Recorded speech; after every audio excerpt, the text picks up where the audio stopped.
We really like being in this community. This is an old steel town. I think it was back in the 1830s was the first furnace that was put in here.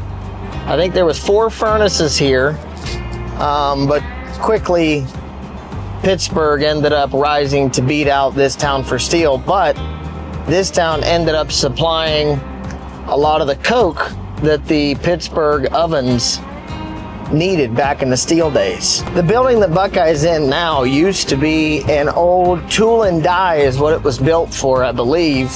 Well, no, it was built as a foundry first. Then I think a Crescent Tool and Die company up through the war years, I think passed into World War II, and then I believe in the 70s, Mitsubishi used to make the tire press machines for the big off-road wheel loaders that you see on the road construction sites and stuff like that.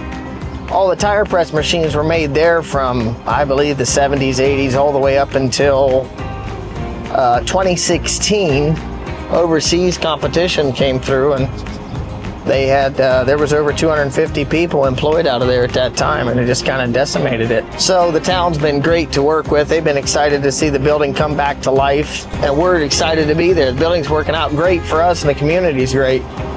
So we employ a lot of people from the community, so it's pretty cool.